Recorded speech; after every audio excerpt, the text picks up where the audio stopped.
जोरण माही नर सूरा अड़िया जोकरा से अड़िया जोकरा से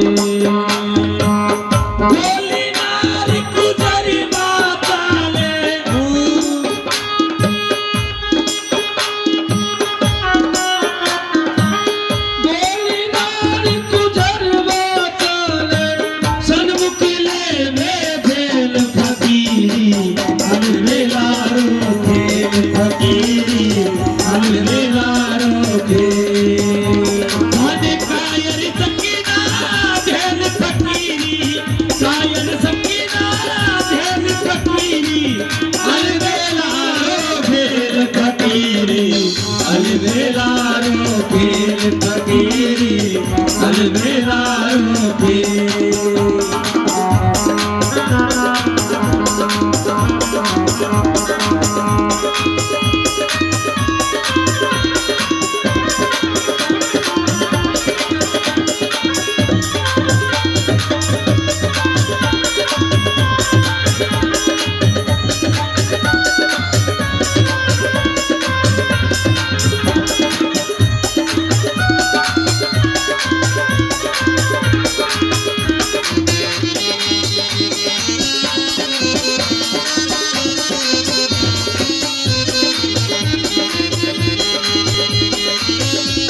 सती के संगनी सुरी अपने पिया की गेल अपने पिया की गेल सती पति के संगनी सुरी अपने पिया की गेल अपने पिया की गेल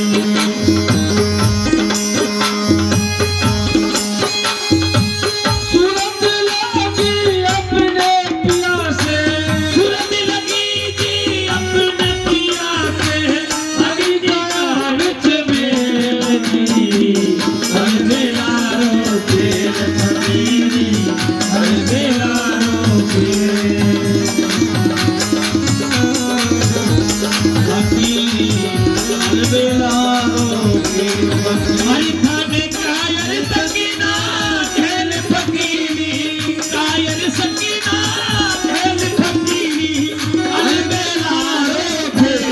फकीरी अलवेलारो खेल फकीरी अलवेलारो खेल अलवेलारो खेल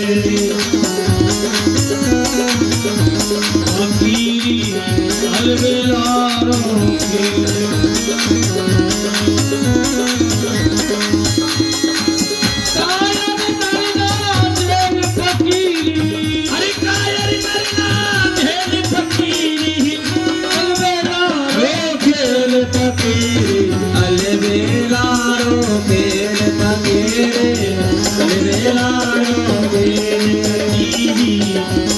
अलवेलारो खेल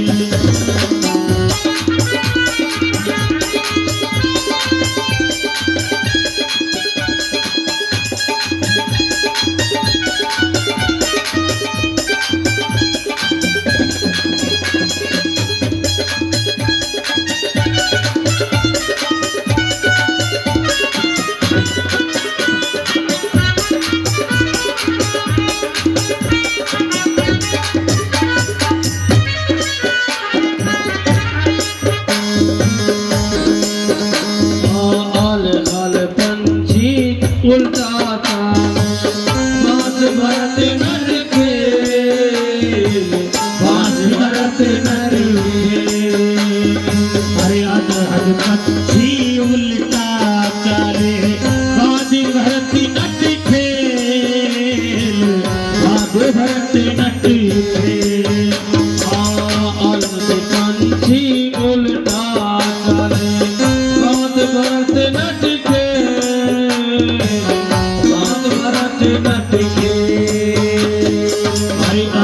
पंछी उल्टा चाले बाज भरत न टिके बाज भरत न टिके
बोल शंकर भगवान की जय बोल गुरुदेव भगवान की जय बोल पार्वती पति हरे हरे महादेव।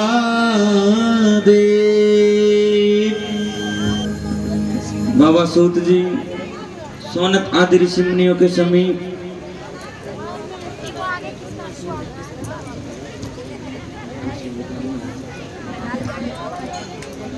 कहते सजनों सूत सूत सर्वज्ञम विजाना शिवास्त्यम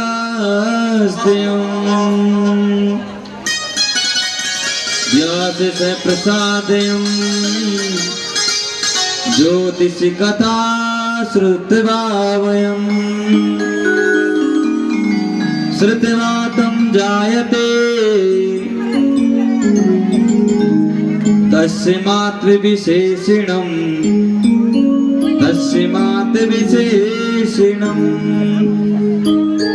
ज्योतिर्लिंग तृतीया कथ्यं नतोऽधुना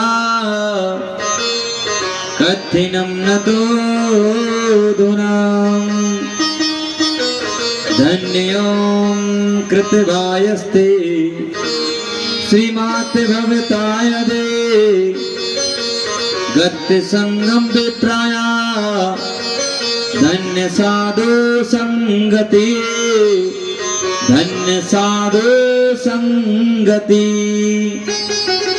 अतो मत्वा संभाग्यम् ये कथा यस्यामि पाविनम् पाप प्राणासि देवया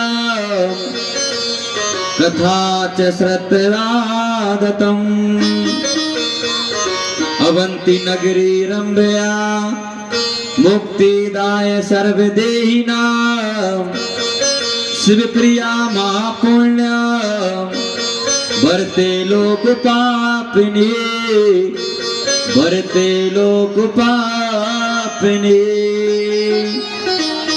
त्रायस्त प्राणष्टयम शुभ कर्म करारण्य, देवान कर्तव्य जवेद कर्मित सदा मये, जवेद कर्मित सदा मये। कहते सजनों, अवंतिका नगरी के राजा थे विक्रमादित्य। वो विक्रमादित्य राजा बहुत ही भक्त थे, भगवान की भक्ति में रहने वाले थे, भगवान की भक्ति में रमणने वाले, जीवन यापन करने वाले वो विक्रमादित्य राजा भगवान की सेवा में, शंकर की सेवा में लगे रहते हैं।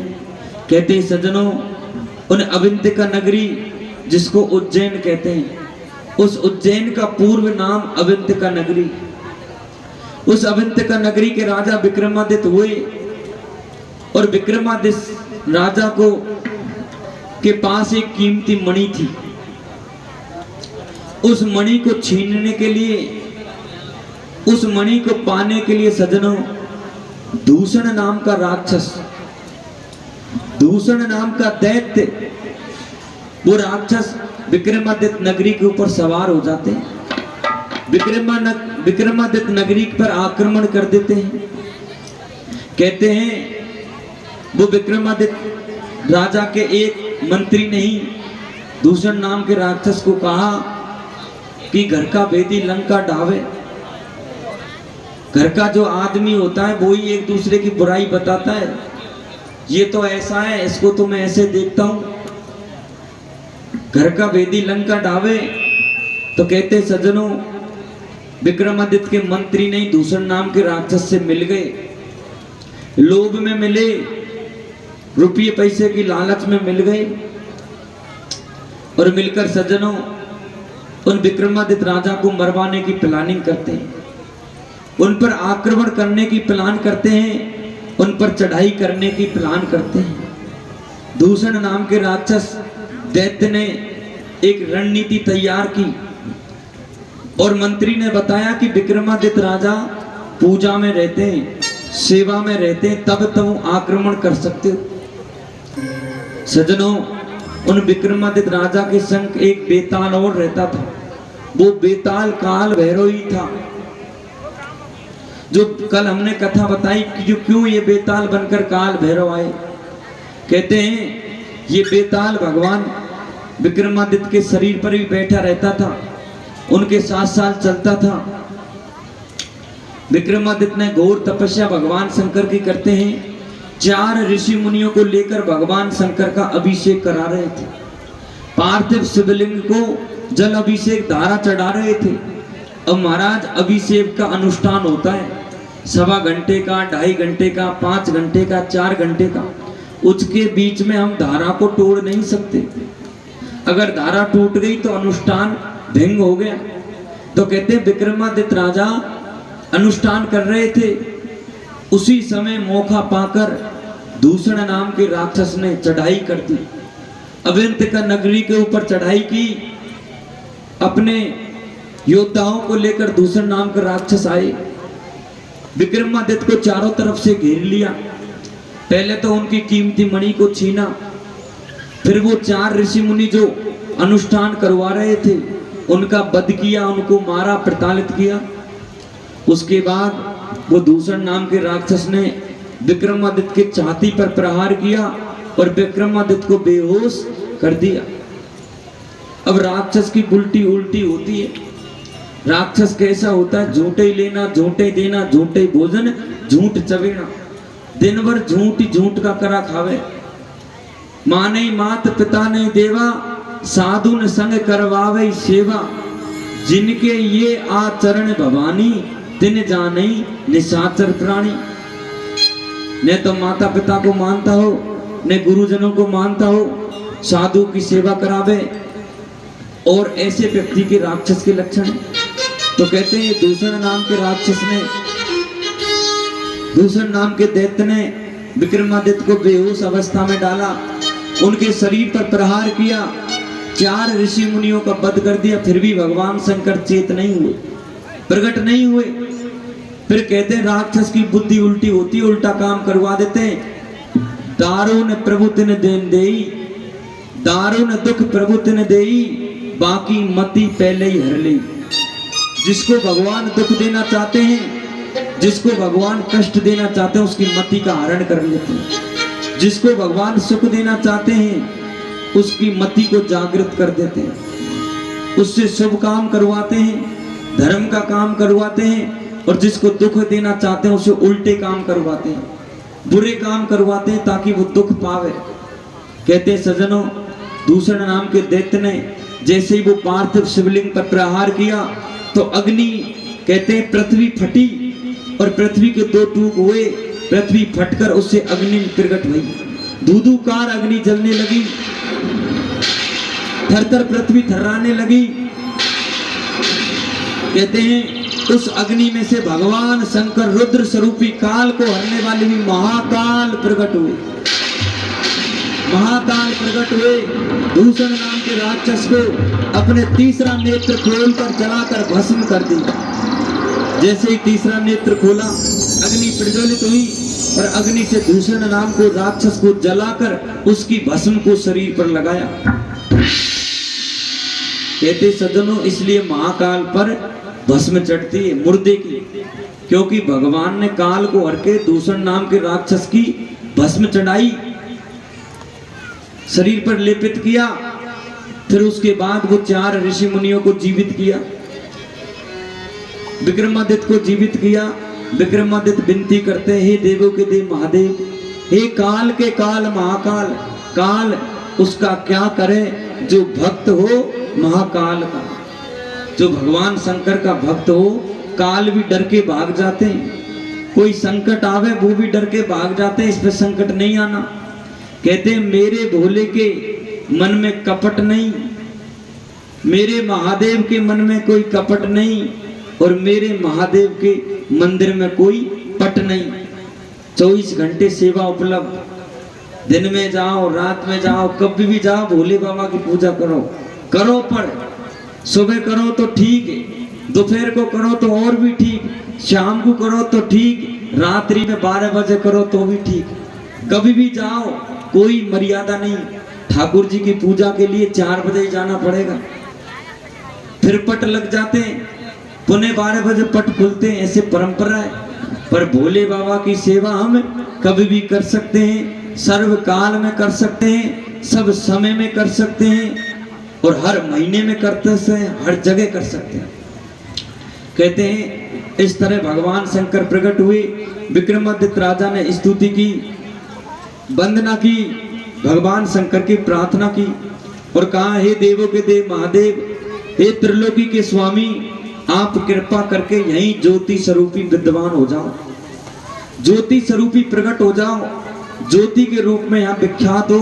कहते हैं देवों के देव महादेव काल, महाकाल, उज्जैन में अवंतिका नगरी जिसका नाम अभी उज्जैन है, वो महाकाल क्षिप्रा नदी के तट पर, क्षिप्रा नदी के किनारे ये महाकाल का मंदिर है।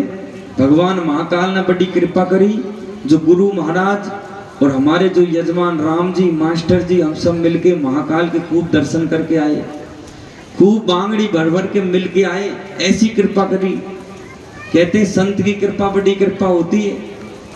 तो बम बम नाथ महाराज की कृपा हुई, जो हमको अंदर बिगड़े घर में जाने दिया और भोले बाबा पे खूब जल चढ़ाया, खूब महाकाल के दर्शन किए। 15 मिनट हम बिगड़े घर के अंदर रहिए जहाँ महाकाल की मूर्ति है, खूब भोले बाबा की पूजा करके आए, स्तुति की, वंदना करी। इस तरह कहते हैं विक्रमादित्य राजा ने भी स्तुति की, वंदना की। इसी भांति हम ओकारेश्वर ममलेश्वर की भी यात्रा में गए, तो वहां भी भगवान के खूब दर्शन हुए, खुला दर्शन हुए, खुला पूजा हुई, नर्मदा मैया की कृपा हुई। जो आज ये शिव पुराण कथा हो रही है, किसके उपलक्ष्य में हो रही है? नर्मदेश्वर महादेव के उपलक्ष्य में। तो ये भगवान की बड़ी कृपा है, सिद्ध भगवान की कृपा है। ये नर्मदेश्वर महादेव की स्थापना है सुजान नाथ जी महाराज पे। तो इसको लेने हम 10-12 मूर्ति गए थे, तो 10-12 मूर्ति खूब यात्रा करके आए। महाकाल की यात्रा करी, ओकारेश्वर ममलेश्वर की करी, खूब नर्मदा मैया में स्नान बनाया, दर्शन किया। तो कहते जीवन में अवसर मिले तो एक बार ये महाकाल ज्योतिर्लिंग पे अवश्य जाना चाहिए। हम तो कहते हैं हर 12 महीने में ही जाना चाहिए, हर महीने में ही जाना चाहिए। आपकी जैसी योग्यता हो उसके अनुसार भक्ति करें। जीवन में अवसर मिले तो साल में एक बार नर्मदा का दर्शन करके अवश्य आवे। नर्मदा मैया के दर्शन, गंगा के स्नान और यमुना का आचमन जीव को तारने का काम करते हैं। यमुना मैया में नहाने की आवश्यकता नहीं, आप आचमन कर लो बस, बहुत है, उससे ही बेड़ा पार हो जाती है, पाप मिट जाते हैं। और गंगा में स्नान करना पड़ता है, पवित्र होना पड़ता है, पर नर्मदा में तो दर्शन ही करने मात्र से पाप मिट जाते हैं। बहती हुई नर्मदा को देखने मात्र से ही पाप मिट जाते हैं। बाबा सूत जी सोनत आदि ऋषि मुनियों के समीप इस तरह से महापुराण कथा को कहते हैं। आप सब लोग इस कथा का आनंद लें। कुछ आपकी जलपान की व्यवस्था की है, सिकंदी वगैरह जो भी व्यवस्था है, आप अपने जलपान करें, नित्य नियम कर्म करें। और एक विशेष सूचना, आज अंतिम दिन है, समय थोड़ा लेट हो सकता है, तो इसलिए हड़बड़ी मत करना। कथा पूरी सुनो ज्योतिर्लिंगों की। 12 ज्योतिर्लिंग पूरे करेंगे, लेकिन जितनी हम व्याख्या करते जा रहे हैं, जब अंतिम समय आएगा तो 5 मिनट में पूरे ज्योतिर्लिंग खत्म। कौन सी जगह कौन सी कहाँ है, जितना कथा सुना रहे हैं उसको सुनो, लाभ लो। और जो भाई माता बहन भाई बंधुओं को ये कथा यहाँ अलग कहीं हुई, हमारी हिंडौन, गंगापुर, बीकानेर, अलग अलग जगह पे कथा हुई, उनको लाइव देखने के लिए हमारा एक YouTube चैनल है, योगी महेंद्रनाथ महाराज, डॉक्टर योगी महेंद्रनाथ महाराज। उसको खोलें, सर्च करें और